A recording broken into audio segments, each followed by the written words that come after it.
Vous êtes sur CCTV Français, bonjour à tous. À la une de cette édition, la conférence mondiale de l'Internet qui touche à sa fin aujourd'hui à Wuzhen, dans l'est de la Chine. Plus de 2000 personnes s'étaient rassemblées à la réunion de 3 jours, dont des entrepreneurs d'Internet et des représentants du gouvernement.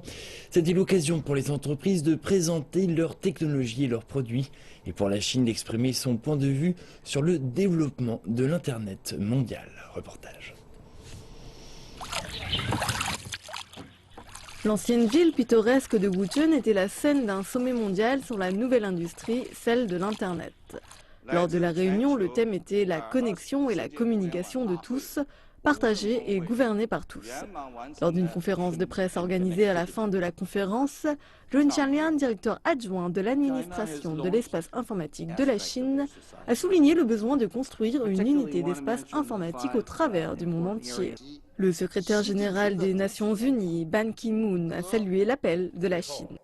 Lors d'un discours clé le jour de l'ouverture, le président Xi Jinping a appelé à de nouvelles règles mondiales sur la gouvernance de l'Internet, s'opposant à une hégémonie informatique.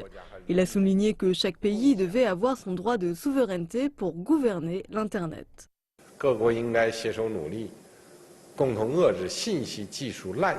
Tous les pays devraient se rassembler contre l'abus de la technologie informatique, la surveillance de l'Internet et les attaques informatiques contre un espace informatique armé.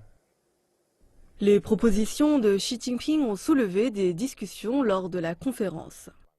Chaque pays a un rôle à jouer en ce qui concerne la sécurité informatique. Chaque pays doit travailler ensemble pour combattre le terrorisme, tout comme chaque pays doit travailler ensemble sur les questions de sécurité liées à l'informatique. L'avis de la Chine sur ce qui se passe sur Internet et partout dans le monde est très important. C'est bien d'organiser cette conférence ici et d'entendre des points de vue de pays asiatiques sur le développement de l'Internet. Nous devons partager nos idées. Je viens du Chili et l'Internet a également une grande influence sur notre société et change la façon dont les gens construisent leurs relations, la manière dont ils achètent leurs produits, et nous devons parler de cela et discuter de comment bénéficier davantage de l'Internet. Je pense que la Chine y joue un rôle important et que la Chine est également un meneur du développement de l'Internet. Il est important d'être ici pour voir ce que le pays pensera du développement de l'Internet à l'avenir. La conférence mondiale de l'Internet à Wuzhen présente également des produits technologiques avancés qui commencent déjà à changer nos vies. Lors d'une exposition appelée La lumière de l'Internet, près de 260 entreprises du monde entier ont présenté leurs produits novateurs, tels que des voitures sans conducteur, des caméras de réalité virtuelle et la technologie de communication 5G. L'innovation Internet et son développement durable sont des thèmes clés de la conférence mondiale de l'Internet 2015 qui se tient à Wuzhen. À cette occasion, notre chaîne porte une attention particulière aux perspectives de coopération sino-africaine en termes d'Internet. Le ministre ougandais des technologies de l'information et des communications estime que la coopération sino-africaine a un bel avenir. Il a même encouragé sa fille à partir étudier en Chine afin de bien maîtriser la langue chinoise. Il a déclaré que le potentiel de la coopération de l'Internet entre la Chine et les pays africains est à ses yeux énorme. Nous venons de signer plusieurs accords entre le gouvernement des pays d'Afrique de l'Est et de la Chine pour construire une autoroute de l'information pour l'Afrique. Li Yifei, secrétaire du PCC de Yiwu, l'un des pôles commerciaux de l'Est de la Chine, estime que les commerces en ligne favoriseront les échanges de marchandises entre la Chine et les pays africains. Chaque jour, plus de 400 000 colis partent de Yiwu vers les 4 coins du monde, dont l'Afrique. Je pense que dans le domaine de e-commerce, la Chine et les pays africains ont une grande marge de coopération. Le commerce en ligne est en pleine croissance en Afrique, tout comme l'usage du smartphone et la pénétration d'Internet sur le continent. Nous sommes en train de construire notre backbone, c'est-à-dire interconnecter toutes les régions de notre pays via la fibre optique. Nous avons pris plusieurs sorties vers les points d'atterrissement. Donc je pense que d'ici quelques années, notre taux de pénétration Internet sera nettement plus élevé, ainsi que le rapport qualité-prix. Le forum sur la coopération sino-africaine s'est tenu début décembre. La coopération des commerces en ligne a été encadrée par 10 projets majeurs de coopération sino-africaine. Lors de la conférence mondiale de l'Internet, les deux parties ont une fois de plus été convaincues que cela ouvrira une nouvelle ère dans les échanges commerciaux entre la Chine et les pays africains. Le taux pivot du yuan a poursuivi aujourd'hui, vendredi, sa tendance à la baisse. La Banque centrale a fixé le taux pivot à 6,48, soit 57 points de base de moins que jeudi. Il s'agit du 10e jour consécutif de baisse du yuan. Les analystes expliquent que le marché a intégré la hausse des taux de la Fed, mais le yuan est resté faible après l'annonce. L'agence de presse Xinhua a indiqué que la Chine possédait de vastes réserves de devises et une économie robuste qui lui permet d'avoir un système financier stable. Ces fondamentaux économiques enrayent la chute du yuan. Xinhua a ajouté que les occasions d'affaires étaient nombreuses en Chine. Le yuan a rebondi cet après-midi tant en Chine que sur les marchés offshore. Les ingénieurs indiens possèdent deux avantages. Ils évoluent au sein d'entreprises technologiques de qualité et ils baignent dans un environnement anglophone. Ces facteurs ont largement contribué à l'essor de l'industrie technologique de l'Inde. La prochaine phase de développement concerne désormais l'émergence de nouvelles start-up indiennes créées par ces nouveaux talents et de plus en plus plébiscitées par rapport aux multinationales classiques. Allons ensemble à New Delhi avec Shweta Bajaj. L'actuel PDG de Google, d'origine indienne, Sundar Pichai, est une source d'inspiration unique pour la jeune génération indienne. Sa visite en Inde suscite toujours l'admiration de tous les jeunes Indiens se voyant déjà dirigeants d'entreprises technologiques. Le PDG de Google représente exactement ce à quoi les ingénieurs développeurs de logiciels indiens aspirent. Sundar Pichai rappelle que la prochaine phase de développement de cette industrie technologique indienne concerne désormais le marché des startups. Tous les ans ou tous les 2 ans, au moment où j'effectue ce voyage en Inde, je m'attends toujours à assister à ce changement. Ce n'est que lors de mon voyage l'an dernier où j'ai vraiment ressenti que la culture start-up s'était enracinée dans le pays. Il est toujours incroyable de voir l'échelle indienne grandir au fil des ans. Le pays a besoin d'entrepreneurs ambitieux pour bouleverser, construire de nouvelles choses en général en Inde. Je pense qu'il s'agit d'une occasion unique pour l'Inde qui présente déjà tous les éléments pour mener à bien ce changement. Ainsi, l'Inde est en excellente position pour réussir. L'Inde ambitionne de devenir la Silicon Valley de l'Orient. Le pays entend mettre sur pied une culture start-up et encourager sa jeunesse à créer ses propres emplois. Cet objectif est également crucial pour garantir à l'avenir les emplois nécessaires à la population active indienne qui ne cesse de grandir. Ainsi, les ingénieurs du pays, qui étaient jadis les fers de lance du développement de l'industrie technologique indienne, entendent aujourd'hui alimenter la croissance des nouvelles start-up du paysage entrepreneurial indien.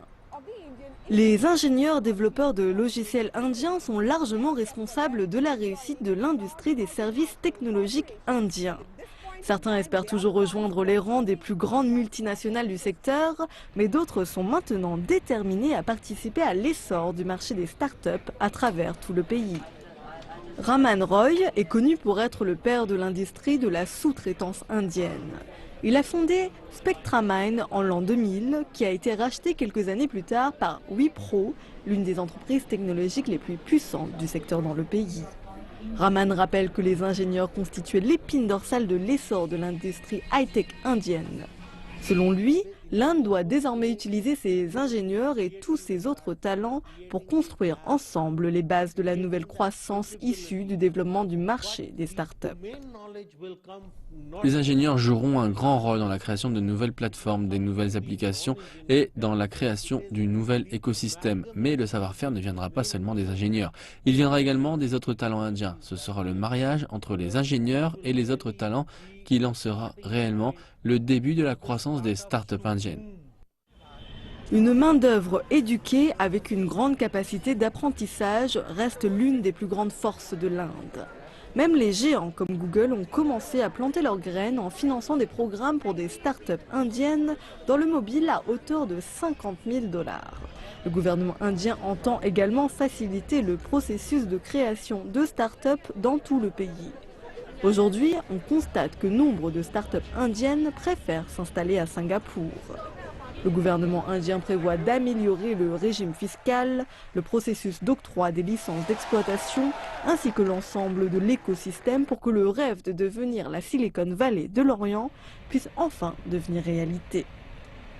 Depuis cette semaine, le masque funéraire du pharaon Toutankhamon est de retour au musée égyptien du Caire. Ce masque a été restauré après que la barbe postiche ait été brisée par les personnes chargées de nettoyer l'objet. La pièce avait alors été recollée à la hâte. Depuis des dizaines d'années, le masque d'or de Toutankhamon est une des antiquités les plus prestigieuses du musée égyptien du Caire. Une notoriété qui explique pourquoi les dégâts occasionnés à la statue ainsi que sa restauration ont captivé la presse. Le masque de Toutankhamon a été découvert en 1902 par Howard Carter. Il a attiré les regards et suscité l'intérêt du monde entier. En 1946, alors que le masque était exposé, la barbe postiche est tombée. La restauration qui a suivi a été réalisée avec des moyens rudimentaires. Pendant 8 semaines, une équipe égypto-allemande a travaillé à restaurer la barbe postiche et à réparer les erreurs de la restauration précédente. Comme expliqué lors d'une conférence de presse, l'équipe a eu recours aux mêmes méthodes que celles utilisées durant l'Égypte ancienne. Il était important de connaître la composition du masque, les matériaux utilisés, la part de l'or et comment les différents éléments ont été incorporés au masque. Il a été possible de choisir une façon de traiter la pièce en accord avec le caractère original de l'objet. À cette époque, les Égyptiens avaient utilisé de la cire d'abeille pour souder la barbe postiche. L'équipe internationale de restauration a fait de même dans le but de préserver l'authenticité et le caractère naturel des matériaux. L'accident malencontreux a malgré tout eu un aspect positif puisqu'il a permis une découverte.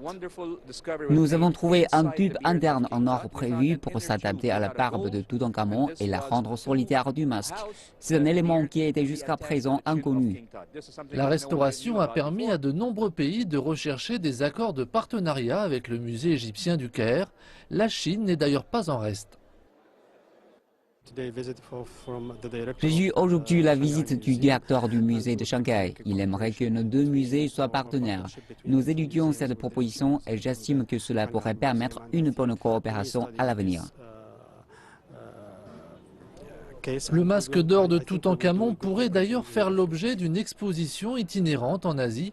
Une telle action permettrait à de nombreuses personnes de connaître cet épisode fascinant de l'histoire égyptienne.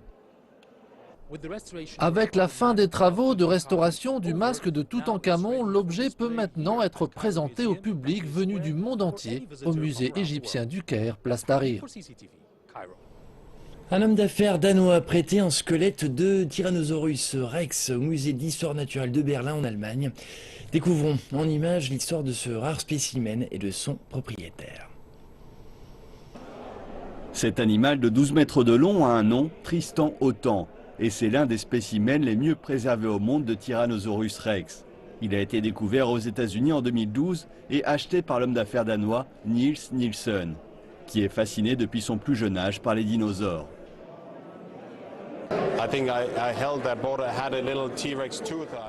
Je pense que j'ai acheté une dent de tyrannosaure et quand je l'ai tenue pour la première fois, quelque chose de magique s'est produit. J'ai été attiré par elle et je pense que cela et le fait que mon fils soit très intéressé par les dinosaures m'a fait m'intéresser aux dinosaures. Puis, quand j'ai eu l'occasion d'acquérir ce tyrannosaure, j'ai senti que c'était l'occasion d'une vie que de pouvoir participer à un truc comme ça.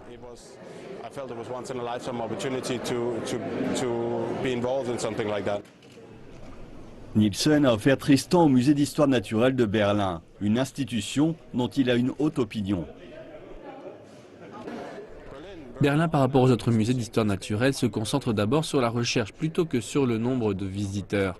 Et par conséquent, il se base toujours sur un point de vue scientifique. Donc, d'une certaine manière, cela m'a plu et intéressé. Si vous voulez avoir un fossile et dévoiler ses secrets, c'est l'endroit pour le faire, car c'est ce qu'ils font en priorité. Pour le musée, le cadeau de Nielsen est un don du ciel. Vous devez imaginer que vous recevez un appel et qu'on vous offre un Tyrannosaurus Rex, un original. Voudriez-vous avoir un tyrannosaure? La seule condition est qu'il soit exposé et que vous meniez des recherches sur lui. C'est exactement ce que nous faisons, bien sûr. Nous avons une superbe exposition. Nous sommes l'un des musées de dinosaures les plus populaires du monde et nous menons d'excellentes recherches en parallèle.